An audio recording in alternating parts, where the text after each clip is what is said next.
Pasta 18. Os próximos lances. Susana Lehmann tomou um susto logo nas primeiras horas do dia 30 de novembro de 2012, uma sexta-feira. Ela estava na cozinha de sua casa, na Suíça, e ligou o rádio para ouvir as notícias locais enquanto tomava seu café da manhã. Foi quando o locutor citou o nome de seu marido.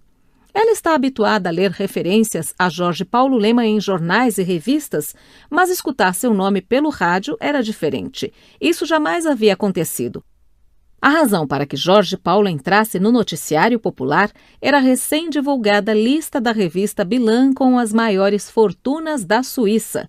Com dupla cidadania, brasileira e suíça, ele há anos era incluído no ranking sem muito destaque. Dessa vez, ocupava a segunda colocação, atrás do sueco Ingvar Kamprad, fundador da rede varejista IKEA. Horas mais tarde, naquele mesmo dia, o ranking de bilionários globais atualizado diariamente pela agência de notícias Bloomberg mostraria que o suíço brasileiro havia ultrapassado Eike Batista, controlador do grupo EBX, e se tornado o homem mais rico do Brasil, com uma fortuna então estimada em 18,9 bilhões de dólares. Segundo pessoas próximas a Jorge Paulo, ao saber das duas novidades, o empresário não se abalou. Abre aspas, quando Sam Walton aparecia nas listas das pessoas mais ricas do mundo, a gente perguntava o que ele achava e ele respondia que as listas não mudavam nada, porque era tudo papel. Ele falava que as coisas realmente importantes eram outras. Eu acho a mesma coisa, fecha aspas, disse o empresário. Coisas importantes para ele são pensar na perpetuação de suas empresas e em suas iniciativas de filantropia. À medida que se afastou do cotidiano das companhias que controla, Jorge Paulo passou a se dedicar a projetos na área de educação. Atualmente, cerca de um terço do seu tempo é ocupado por atividades ligadas às fundações Estudar e Lehmann. Em ambas, é possível encontrar a cultura de austeridade e de busca por resultados que permeia suas empresas. Além de estruturas enxutas, juntas as duas fundações não somam 25 pessoas, todos os funcionários têm metas a cumprir. A Estudar, fundada em 1991 pelos 3 empresários, já distribuiu 529 bolsas de graduação e pós-graduação a alunos brasileiros aqui e no exterior. Cada um dos aprovados foi submetido ao crivo do trio. Passaram por esse funil gente como o gaúcho Matheus Bandeira, ex-presidente do Banrisul e hoje no comando da empresa de consultoria criada por Vicente Falcone, e vários estudantes que depois vieram a ocupar cargos de destaque em companhias controladas pelos 3 empresários, como João Castro Neves e Bernardo Riz. Jorge Paulo atua também como uma espécie de embaixador da Estudar no exterior. É em grande medida graças a seus contatos em universidades estrangeiras que a Estudar traz ao Brasil regularmente representantes de instituições de primeira linha para dar palestras a jovens brasileiros. No início de 2011, por exemplo, a presidente de Harvard, Drew Faust, esteve no país a convite da Fundação para falar sobre a experiência de estudar na prestigiada instituição americana. Jorge Paulo, ex-aluno e grande doador de recursos para a universidade, foi seu anfitrião e a acompanhou, inclusive, em uma visita à presidente da República, Dilma Rousseff. A agenda do maior acionista da Bembev é ocupada também com atividades da Fundação Lehmann, criada em 2002 para ajudar a melhorar a qualidade da educação pública no Brasil. Os primeiros passos da instituição foram oferecer treinamento para professores e gestores de escolas públicas. Nos últimos anos, a Fundação Lehmann ganhou atuação internacional. Em 2012, fechou uma parceria com a Universidade Stanford para criar um centro de estudos de empreendedorismo e inovação para a educação brasileira. Além disso, mantém outras 2 parcerias internacionais com as universidades Harvard e de Illinois para conceder bolsas a alunos dessas instituições que tenham o Brasil como foco de seus estudos. Em janeiro de 2013, o americano Salman Khan, conhecido como o professor de Bill Gates, veio ao Brasil para falar sobre seu método de ensino que vem revolucionando a educação em todo o mundo. com aulas exibidas no YouTube. Em 2012, a Fundação Lehman fechou um acordo com a Khan Academy para traduzir suas aulas para o português. Marcel Teles e Beto Sicupira, além do envolvimento com a Estudar, criaram outras fundações. No caso de Marcel, a iniciativa é a SMART, uma ONG que oferece bolsas de estudos em colégios particulares de primeira linha para alunos de baixa renda. Além de compor o conselho de administração da fundação, Marcel participa da seleção final dos bolsistas. Até hoje, pouco mais de 1.000 estudantes já foram beneficiados. Beto, por sua vez, divide-se entre outras duas fundações. A primeira é a Endeavor, uma organização americana de apoio ao empreendedorismo, que iniciou suas atividades no Brasil em 2000, graças ao empresário. Com o passar dos anos, a operação local da Endeavor se transformou numa poderosa máquina de multiplicação de novos negócios no país.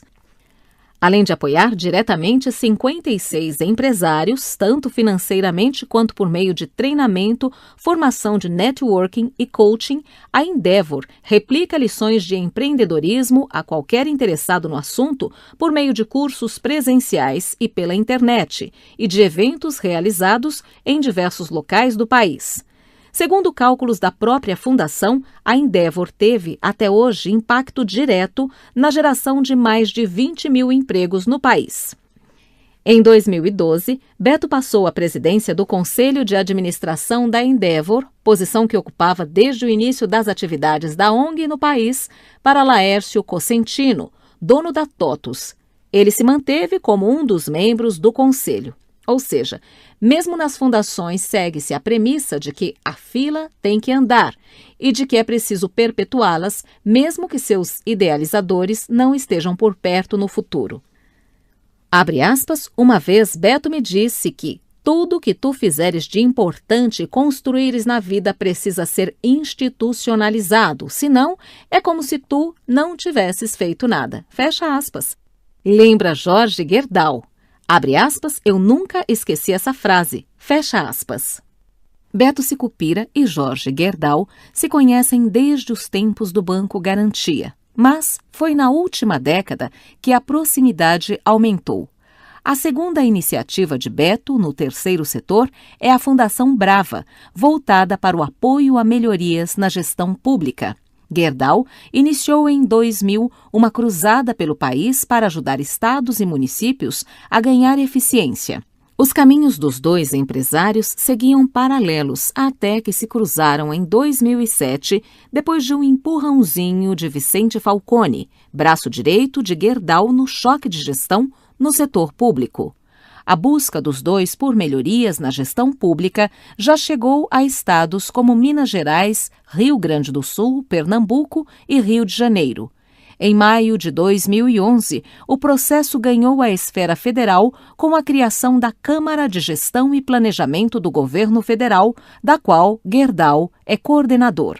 Fiel ao estilo mão na massa, Beto não se contenta apenas em participar de reuniões com governadores e representantes do governo. Abre aspas, ele já foi a uma reunião com oficiais da Polícia Militar do Rio, meio camuflado. Fecha aspas, diz uma pessoa próxima ao empresário. Abre aspas, ficou no fundo da sala com um boné na cabeça para não ser reconhecido, porque queria acompanhar de perto a evolução de um projeto na área de segurança.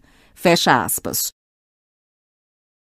O Rio de Janeiro é o estado onde Beto gasta a maior parte de seu tempo nesse esforço pela melhoria da gestão. Eis a opinião do governador do estado, Sérgio Cabral, sobre a interferência do empresário. Abre aspas, o Beto é um conselheiro que tem o privilégio de ter ao meu lado permanentemente. Sei que circula entre as secretarias e discute com os meus auxiliares.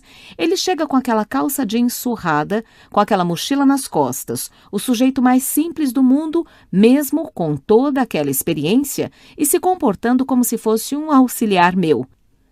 Eu diria que o maior estímulo dado por Beto ao meu governo foi em relação à criação da política de meritocracia.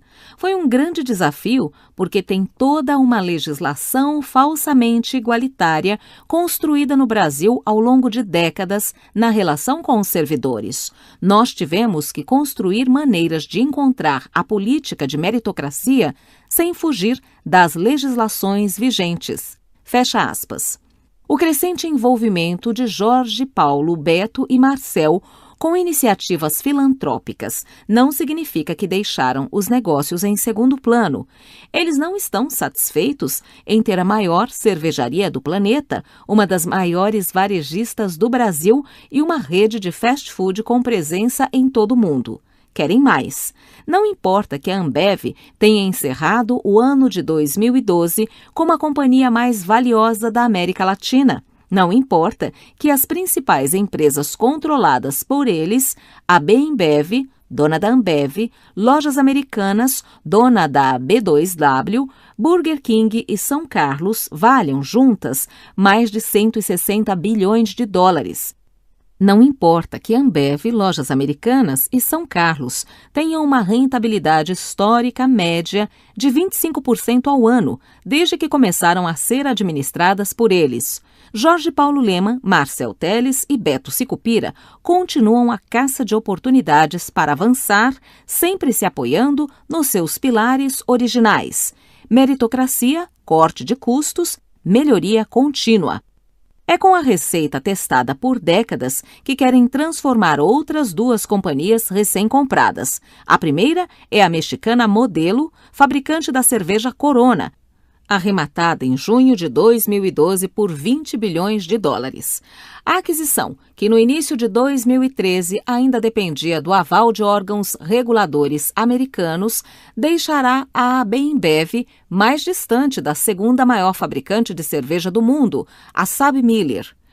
A segunda aquisição foi a da secular fabricante de condimentos americana Heinz, anunciada em fevereiro de 2013 por 28 bilhões de dólares, a maior transação da história no setor de alimentos.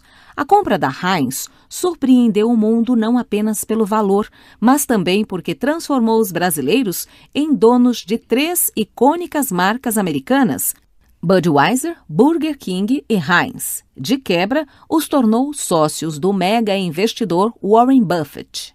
Fazia tempo que Alexandre Behring e os outros executivos do 3G acompanhavam os resultados da mais conhecida fabricante de ketchup do planeta.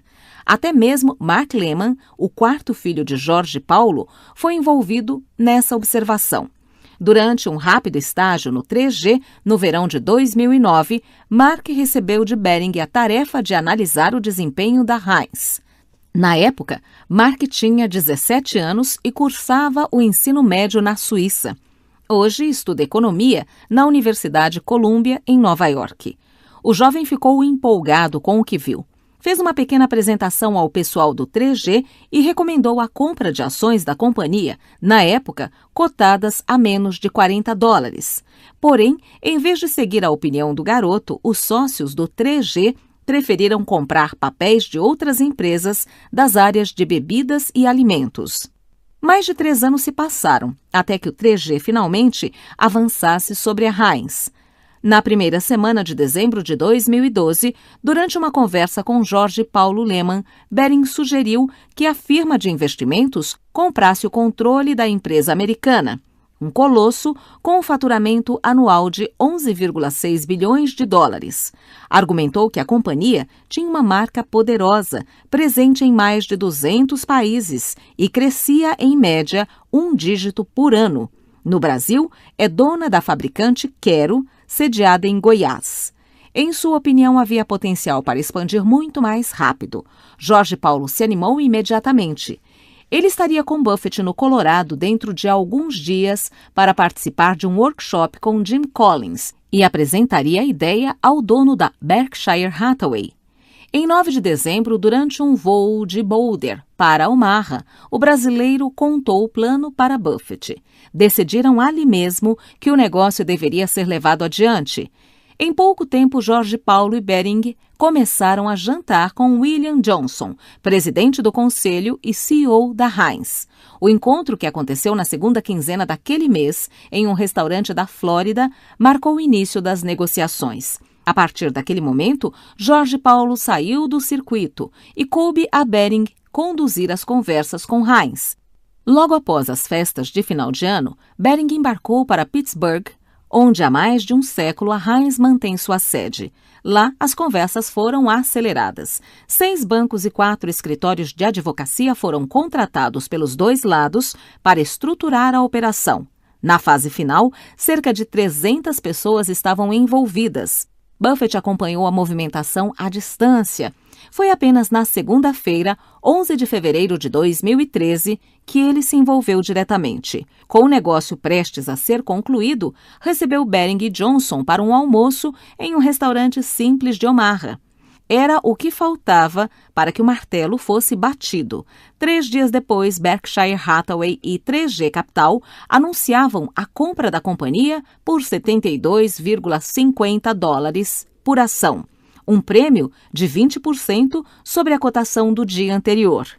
Cada uma das firmas investiu $4,5 bilhões para assumir o controle da Heinz. A Berkshire desembolsou outros $8 bilhões em ações preferenciais.